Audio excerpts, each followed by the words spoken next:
الحمد لله وحده والصلاة والسلام على من لا نبي بعده وعلى آله وأصحابه الذين أوفوا عهده. أما بعد فأعوذ بالله من الشيطان الرجيم. بسم الله الرحمن الرحيم. قل إن كنتم تحبون الله فاتبعوني يحببكم الله.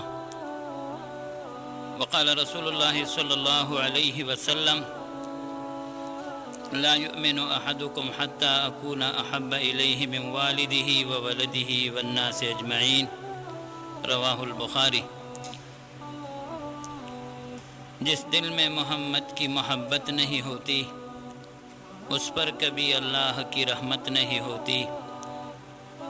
मेरा ये अक़ीदा है अगर ज़िक्र खुदा में ये नाम न हो शामिल इबादत नहीं होती। زما ډیرو محترمو الله پاکم سره زما په خوږ ایمان خوشحاله کړه. د جمعې مبارکه ورځ ده، هېڅ پته نه لګي کیدای شي دا زموږ د زندګۍ اخرنۍ جمعه وي. زموږ څونه زندګي باقي ده الله ته علم دی. الله دې زموږ یو سکند زندګي د خپلو احکاماتو او د خپل خوږ پیغمبر صلی الله علیه وسلم د طریقو خلاف نه تیری. یو شان د الله دی، الله خالق دی او د الله نه ما سوا دی ټولو ته مخلوق ویل شي. خالق وی پیدا کوونکی او مخلوق وی پیدا کړی شوی. الله جل جلاله چې څونه مخلوقات پیدا کړي دي پیدا کوي او تر ورځې د قیامت پورې پیدا کوي. نو الله پاک په دې ټولو مخلوقاتو کې زیروح او زیروح کې انسانانو کې مسلمانان او په مسلمانانو کې خاص طور سره انبیا او بیا ټولو انبیو کې الله پاک جناب سیدنا محمد رسول الله صلی الله علیه وسلم د ټولو انبیو سردار او سرتاج هغه ګرځولی دی. په موږ او تاسو ټولو باندې دا فرض دی چې موږ د رسول الله صلی الله علیه وسلم سره محبت وکړو او څومره محبت او مینه دې وکړو د خپل ځان نه د اهل عیال نه د هر چا د محبت او مینې نه زیاته مینه دې موږ د نبي علیه السلام سره وکړو. په دنیا کې چې چا سره مینه کیږي نو د هغې کتابونو شپږ وجې عموما لیکلي دي. وجوهات محبت چې څه ته ویلی شي. علامه بدرالدین عینی رحمت الله علیه شارح د بخاری هغوی درې وجوهات ذکر کړي دي: کمال، جمال او جود یعنی سخا. او مفتی رشید احمد صاحب رحمه الله په ارشاد القاری کې 15 وجې ذکر کړي دي: کمال، جمال، قرب، احسان او مال. و دینه چې مشترکې وجې لر کې نو بیا شپږ وجې پاتې شوې چې دنیا کې یو انسان د بل انسان سره مینه کوي نو په دې شپږو صفتو کې یو صفت په هغه کې موجود وي ځکه ورسره مینه کېږي. بیا په دې شپږو وجو کې عموما چې یو انسان د بل انسان سره مینه کوي نو په هغې کې لویه وجه د محبت او د مینې د پیار او د الفت هغه حسن دی، جمال دی، خوبصورتي ده چې یو انسان بعد وخت د بل انسان سره دی وجې نه مینه کوي چې دا بل انسان ډیر زیات حسین دی، خوبصورته دی. اوس موږ ګورو چې د الله تبارک وتعالی په مخلوق کې د ټولو نه زیات خشته څوک دی نو هغه جناب سیدنا محمد رسول الله صلی الله علیه وسلم دی. اوس که څوک اعتراض وکړي چې حسن خو زیات مشهور هغه د یوسف علیه السلام دی. نو حسن په دوه قسمه دی. یو دا دی چې ابتداءً یو خوبصورته انسان ولیدلی شي او مینه زیاته وي خو چې څونه وخت تېرېږي نو په هغه مینه کې کمی راځي. او یو هغې چې ابتداءً یو انسان هغه ولیدلی شي نو د هغه پې روب راشي او چې بیا څونه وخت تېرېږي نو د ګوړې او د شربت مثال وي چې وخت تر وخته هغه مینه زیاتېږي. د سیدنا یوسف علیه السلام وعلى نبینا د هغې حسن د دې قبیلې نو چې ابتداءً به مینه ډېره وه خو چې وخت به تېرېده نو کمېده به. د دې دلیل څه دی؟ دلیل دا دی چې کله زلیخا خپلو ملګرو ملامته کړه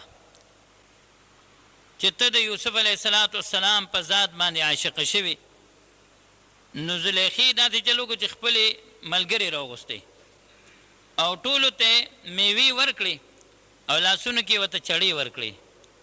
او دې دوران کې نبی کریم صلی الله علیه وسلم شان ته موږ سوچ کوو او د یوسف علیه السلام شان ته سوچ کوو. خدا یاد لرئ ګورئ موږ به د نبی علیه السلام شان داسې نه ذکر کوو چې د نورو انبیاو په شان کې ګورئ کمی بیشي راشي. په نفس ایمان کې ټول پیغمبرانو ته به موږ یو نظر ګورو، آمنت بالله وملائکته وکتبه او لا نفرق بین احد من رسله. الله پاک بیا د پیغمبرانو منځ کې یعنی تفریق کړی دی چې بعضې له په بعضو باندې ډېر فوقیت ورکړی دی، تلک الرسل فضلنا بعضهم علی بعض. نو چې کله یوسف علیه السلام بهر کړی شو، اوس دغې زنانو سره لاسونو کې میوې دي او ورسره چړې دي، نو د یوسف علیه السلام په حسن دونه فرفته شوې چې قطعن ایدیهن، خپل لاسونه یې کټ کړل، د میوو په دې خپل لاسونه کټ کړل. لیکن زلیخې خپل لاس کټ نه که، زلیخې خپل لاس کټ نه که. انورو ولې کټ که؟ ځکه خپل لاسونه کټ کړل چې هغوی یوسف علیه السلام په ړومبي ځل باندې ولیده، دونه د هغې په هغه حسن کې غرقابې شوې او د زلیخې ورسره وخت تېر شوی و، نو هغې خپل لاس هغه کټ نه که. او د رسول الله صلی الله علیه وسلم شان څنګه دی؟ نو امام زرقانی رحمت الله علیه په شرح د موطا کې او العطور المجموع دا اشعار نقل کړي دي نورو کتابونو. فلو سمعوا في مصر اوصاف خده لما بذلوا في سوم يوسف من نقدي لواهي ذليها لو رأين جبينه لأثرن بقطع القلوب على اليد. وی کو په مصر کې د محبوب عربي صلی الله علیه وسلم ذکر شوی وي، نو د یوسف علیه السلام په حق لبا یعنی خلکو نرخ نه وی کړي، او کو د زلیخې سهیلو زما محبوب عربي صلی الله علیه وسلم لیدی وي. دا اشعار د چا دي؟ دا د عفیفه کائنات، صدیقه کائنات، صدیقه بنت صدیق حضرت سیدہ عائشہ صدیقه رضی الله تعالی عنها، دا د هغې اشعار دي. نو که د مصر ښار کې زما د محبوب عربي ذکر شوی وي، نو لما بذلوا فی سوم یوسف من نقدی. د یوسف علیه السلام په حق له به خلکو نرخ نه وی کړی چې زه په دې اخلم، زه په دې اخلم، زه په دې اخلم. یعنی کال ته د رسول الله ذکر شوی وي، نو وی لواهی ذلیها لو رأین جبینه لأثرن بقطع القلوب علی الید. نو که ذکر هلته شوی وي، نو د یوسف علیه السلام په حق له د میوو په ځای لاسونه کټ کړل او دلته به د لاسونو په ځای باندې زړونه کټ کړی وي، لاسونو په ځای به لأثرن بقطع القلوب علی الید. او د هغې بین ثبوت موږ وګورو. موسی علیه السلام ته خپل ملګري وایي فاذهب انت وربك فقاتلا انا هاهنا قاعدون. فاذهب انت وربك فقاتلا، ته ستا رب دې لاړ شي مسلح جنگ دې وکړي، جهاد دې وکړي، او موږ به دلته کې ناست یو. او د رسول الله صلی الله علیه وسلم شان صحابه کرام نبی علیه السلام ته فرمایي موږ به تا نه مخکې جنګېږو، موږ به تا نه وروسته جنګېږو، موږ به تا نه ښي طرف ته جنګېږو، موږ به تا نه ګس طرف ته جنګېږو، او که تاسو موږ ته حکم کوئ نو موږ به په دریاب باندې ورځو. د رسول الله د صحابو دا شانو. عبدالله ابن ابی ابن سلول رئیس المنافقین، عبدالله ابن ابی ابن سلول، د دې مطلب دا نه دی چې عبدالله زوی د ابی دی او ابی چې کوم دی نو هغه د سلول زوی دی، نه، د عبدالله د پلار نوم ابی او سلول د مور نومو، ابی د پلار نومو او سلول د مور نومو. نو عبدالله ابن ابی ابن سلول دا د منافقینو مشرو، رئیس المنافقینو، او د ده زوی صحابیو. نو په یو موقع دوی لیخرجن الاعز منها الاذل، چې دی واورېدل نو وی نعوذ بالله من ذلك، نقل کفر نه باشد. وی منګه عزتمند دي و نبی علیه السلام د پاره د دې مقابل الفاظ ذکر کړل، منګه په خوله نه راولو. منګه عزتمند یو. نبی علیہ السلام ته نور کمزوري نسبت ذکر کو. نو د زوی صحابي دی چې هغه د پلار د دې خبرو نه خبر شو، نو هغه راغی خپل پلار ته وایي شابه وایي چې زه بې عزت یم او نبي علیه السلام عزتمند دی. وایي زه بې عزت یم او نبي علیه السلام عزتمند دی. وایي بیا ووایه، وایي زه بې عزت یم او نبي علیه السلام عزتمند دی. وایي بیا ووایه، وایي زه بې عزت یم او نبي علیه السلام هغه عزتمند دی. ولی لا یؤمن احدکم حتی اکون احب الیه من والده وولده والناس اجمعین. نبی علیہ السلام فرمایي د بخاری مبارک حدیث دی، اومه صفه باندې دا حدیث منقول دی چې یو کس بس تاسو نه هغه وخته پورې کامل مؤمن نشي تر څو چې ما سره زیاته مینه ونکړي د پلار نه، د زوی نه او د ټولو خلکو نه. من خو اول ځان دی بیا جهان دی، لیکن الله پاک فرمایي نه، اول نبی آخر الزمان دی. النبی اولا بالمؤمنین من انفسهم وازواجه امهاتهم. نبی علیہ السلام په مؤمنانو د خپل ځان نه مقدم دی، او البته د رسول الله مبارک سره مینه او محبت ساتي، علی بستا ایمان کامل کیږي. نماز اچھی، روزہ اچھا، حج اچھا، زکات اچھی، مگر میں باوجود اس کے مسلمان ہو نہیں سکتا. نہ جب تک کٹ مرو میں خواجہ یہ بطحا کی عزت پر، خدا شاہد کے کامل میرا ایمان ہو نہیں سکتا. نو د رسول الله صحابه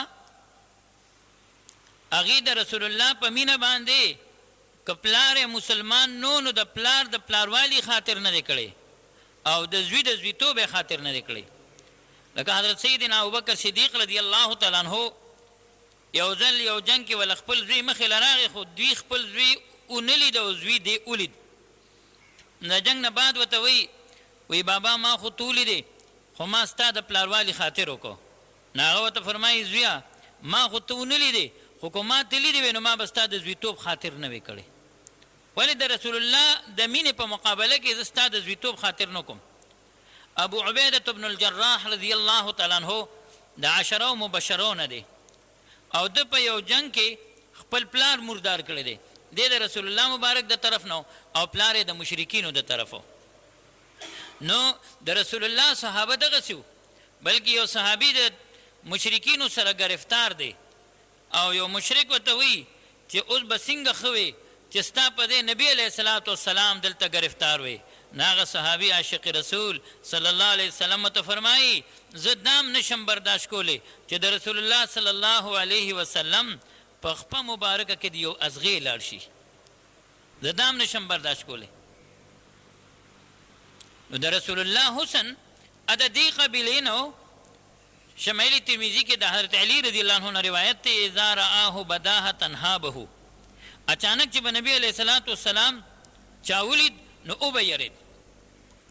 په یو موقع عبدالله ابن ابی ابن سلول د اس د پاسه ناسته د سرو زرو کمربند اچولې دی، خټاټ باټ کې دی، او چې نبی علیہ السلام راغی نو دی او یرید. نو نبی علیہ السلام ته فرمایي ولی یریږې؟ زه خو د هغه کونډې رنډې زویم چې هغې خو په مړه ګېډه چې ته خاص روټۍ هم نه ده خوړلې. ځکه د دو میاشتو پورې کتابونه ذکر کړي دي چې د رسول پاک صلی الله علیه وسلم په نغري کې اور نه دی بل شوی، لیکن دا یو روبي.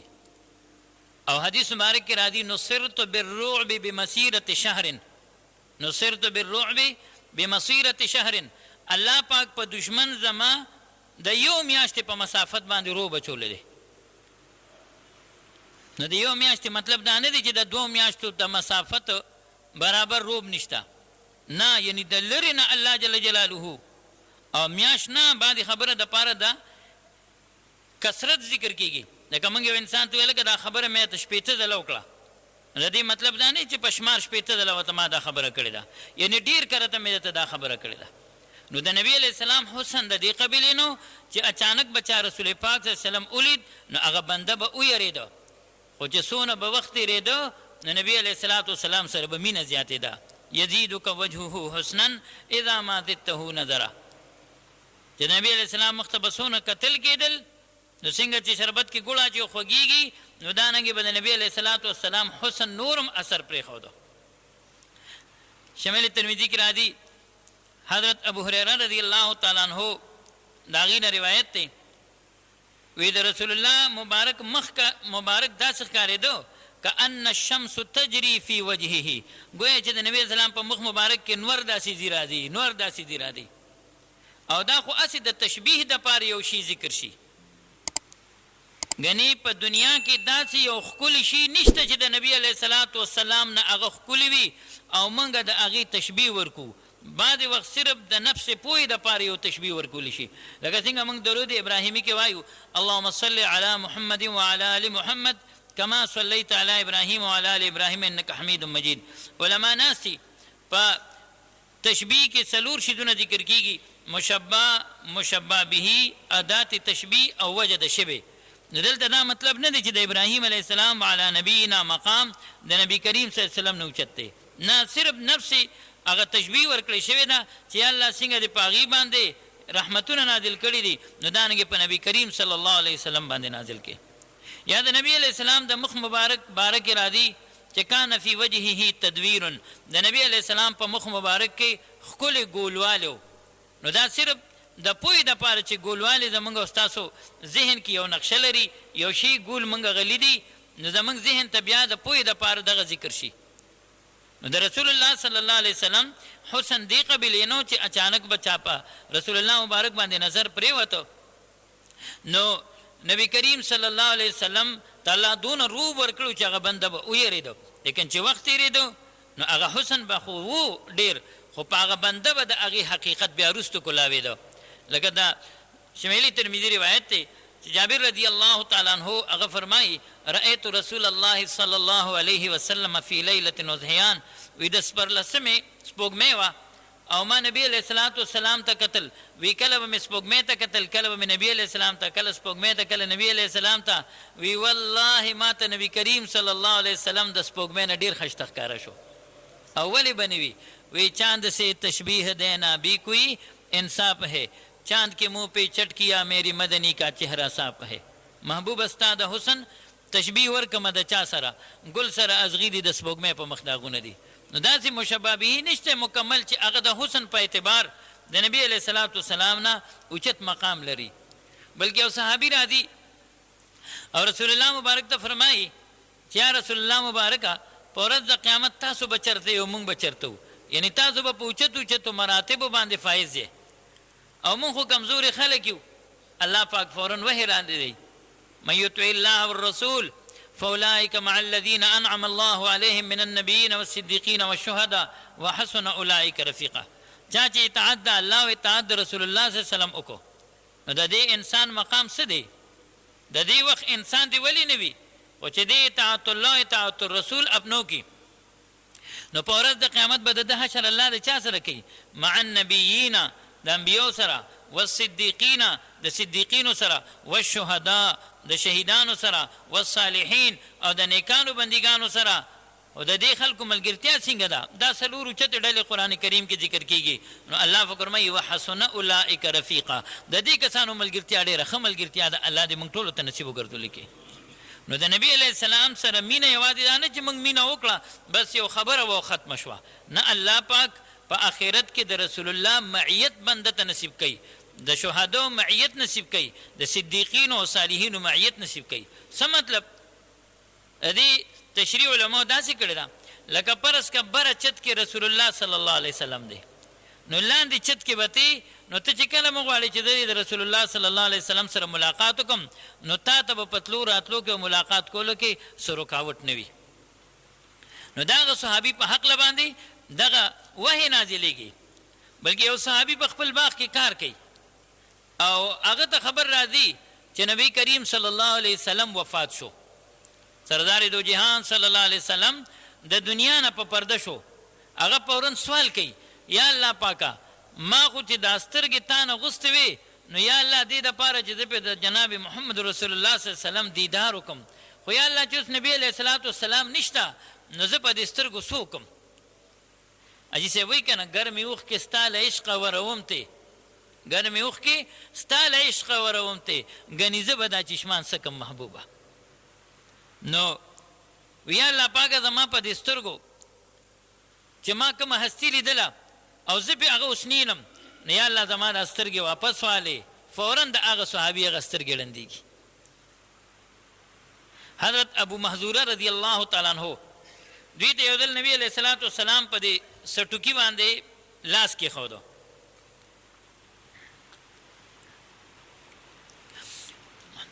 نو ټول عمر د هغه وخت نه کټ کول.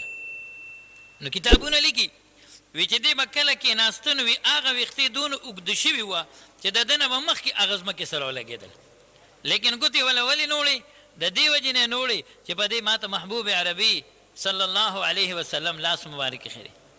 معاویه رضی الله تعالی عنہ چې جلیل القدر صحابي دی، اده رسول الله صلی الله علیه وسلم په عشق او محبت کې ټول عمر هغه سیری ګریوان ګرځیدل دي. نو الله جل جلاله نبی کریم صلی الله علیه وسلم ته هغه حسن ورکړو چې الله پاک هغه چاته نه دی ورکړي. جمال حسن یوسف فر فقط عاشق زلیخا تھی، تمہارے روئے روشن پر فدا ساری خدائی ہے، محمد مصطفیٰ کو حضرت یوسف سے کیا نسبت، وہ مطلوب زلیخا تھی یہ محبوب خدا میری. بلکہ اللہ پاک دا ټول حسننا اجمالی طور پر نبی کریم صلی اللہ علیہ وسلم کی راجمع کری دی. کائنات حسن جب پہ لی تو نہ محدود تھی، کائنات حسن جب پہ لی تو لا محدود تھی، اور جب سمٹی تو تیرا نام بن کر رہ گیا. جمال مصطفیٰ کی شان ہر گمان سے بلند، جناب مصطفیٰ کی شان ہر گمان سے بلند، خدا کا حسن انتخاب انتخاب لاجواب. اللہ پاک جی نبی علیہ الصلوۃ والسلام خاص کړی دی او دا کم انتخاب یې کړی دی او بلکې حسن انتخاب یې کړی دی. نو نبی علیہ السلام ته چې الله کم مقام ورکړی دی نو دا انتخاب لاجواب دی. په ټول کائنات کې داسې هستی نشته چې هغه د نبی علیہ الصلوۃ والسلام سره برابر والی وکړي. لا يمكن الثناء كما كان حقه بعد از خدا بزرگ ہوتی یہ قصہ مختصر. بس خدای مګړه بېشکه چې بنده دی نور یې کول واړه صفات دی پرشتیا. نبی علیہ السلام ته الله پاک ډېر انتهایی حسن ورکړو. د نبی علیہ السلام مخ مبارک چې نو په دې کې ښکلې ګولوالی کان فی وجهه تدویر مزیدار، او د پوزې مبارکې د پاسه یو نری شانتې سپینه الله جل جلاله یو رڼا قایمه کړې وه، یو نورو، او قد مبارکې درمیانه و، خو چې امزولو کې به ودرېد نو بیا به معجزتن د هغوی نه لوړ ښکارېده. او سر مبارک زخیم الرأس زخیم الکرادیس، خشته مزیدار ښکلي غټوالي سره سره الله پاک رسول الله مبارک ته ورکړو. او زخیم الکرادیس دا جوړونه نه دي، دا او دا مضبوط الله پاک نبی علیہ السلام له ورکړو. لکه څنګه چې هغه کافر واقعات موږ وګورو نو چې صرف دی ورته ووایي من یمنعک مني، تا به مانه څوک اوس خلاصوي؟ نو بیا ترې وار پار خطو.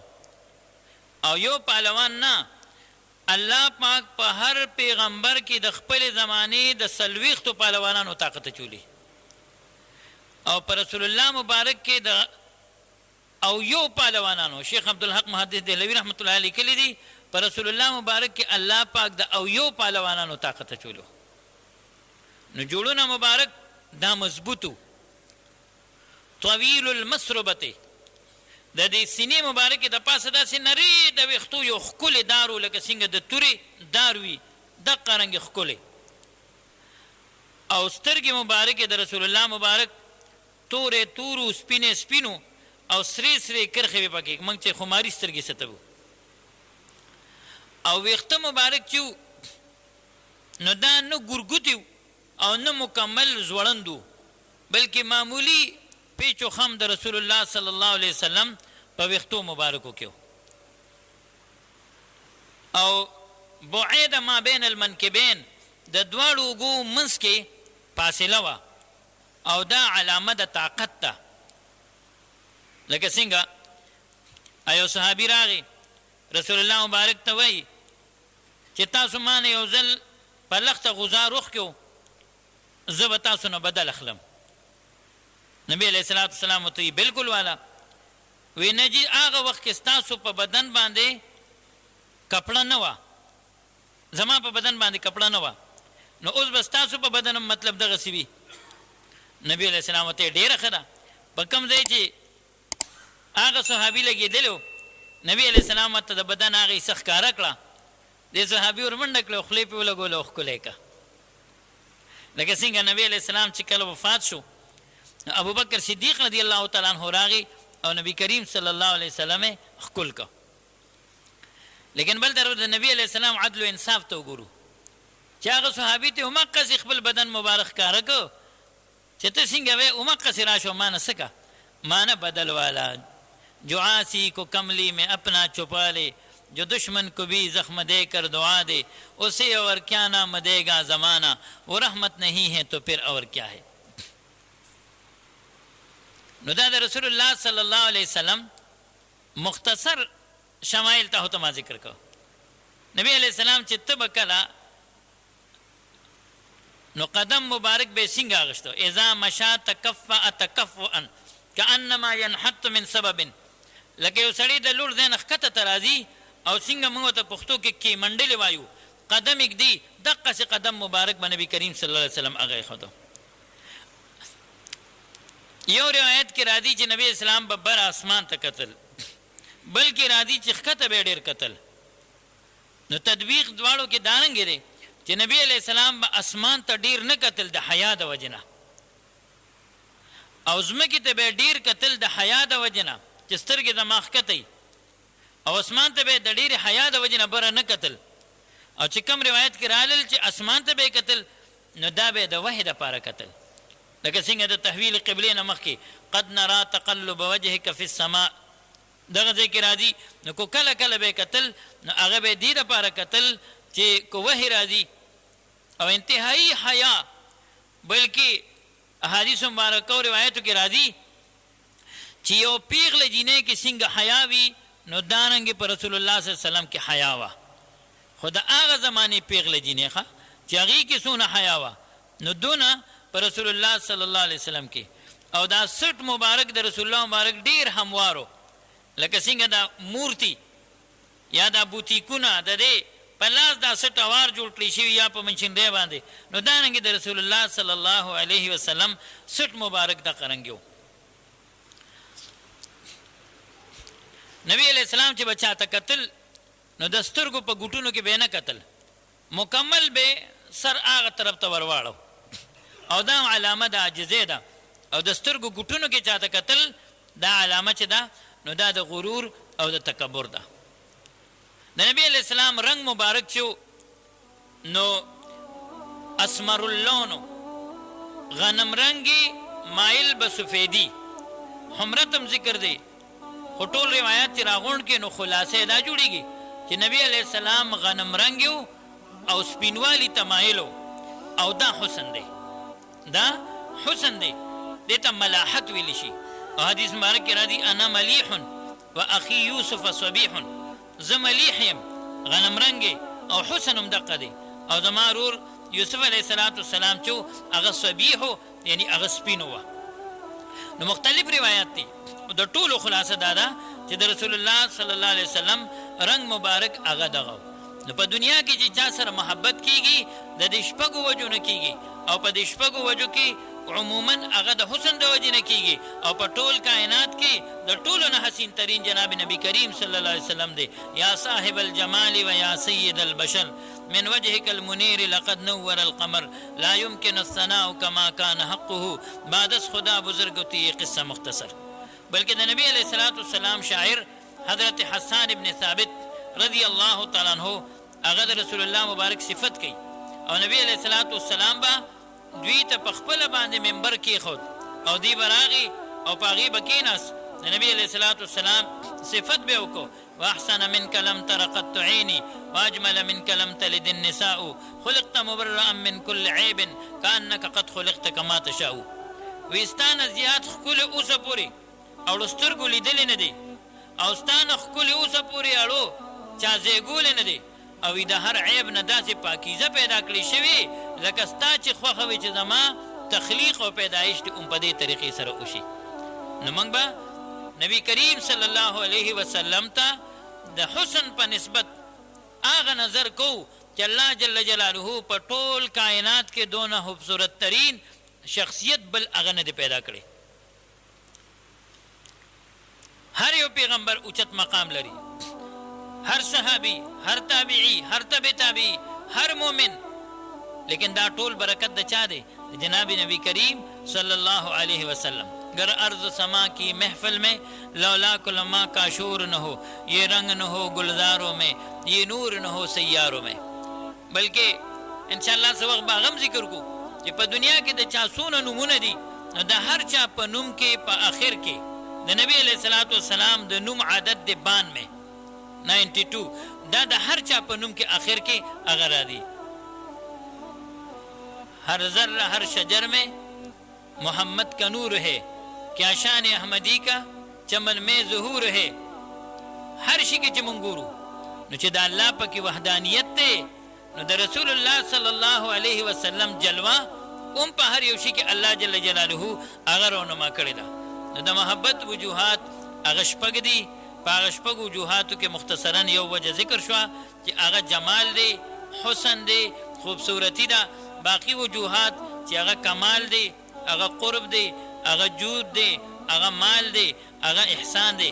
ان شاء الله بل جمعه کو زندگی هغه به ذکر کو. هذا واخر دعوانا الحمدلله رب العالمین. یا الله تعالی دې شي ګناهونه معاف کړي. الله موږ ټول ته د خپل محبوبې زندگی نصیب کړي. زمونږ یو ملګری دلته تشریف فرما دی، د هغې کشر رور چا ډېر بې دردۍ سره شهید کړی دی. دعا وکړئ الله پاک یې درجات عالیه نصیب وګرځولي کړي، دوی ته الله پاک صبر جمیل نصیب کړي. او څونه مړي شوي دي خدای د دې ټولو مغفرت نصیب کړي. نن خزانه ډېره کې زنانه یا عبدالرحمن بابا خدای د ټولو مغفرت نصیب کړي. موږ ټولو ته د خپل محبوبې زندګي نصیب کړي. څونه ملګري مېلمانه کلیوال دلته راغلي دي، خدای د ټولو یو قدم خپل در کې قبول او منظور کړي. الله د موږ د ټولو مشکلات حل کړي. حاجیان صاحبان روان دي، الله دې آینده کال زموږ د ټولو دا مبارک سفر نصیب وګرځولي کړي او الله د هغې مبرور مقبول حجونه نصیب کړي. د هغې په دعاګانو کې د الله د موږ برخې نصیب وګرځولي کړي. مدرسې ته دعا وکړئ، څونه ضروریات یې الله پوره وګرځولي کړي. د دویم ټیم شابه د سکول کالج والا الحمدلله هغه شروع ده. د مختلفو کلو د سکول کالج سټوډنټانو پکې داخلي اخیستې دي.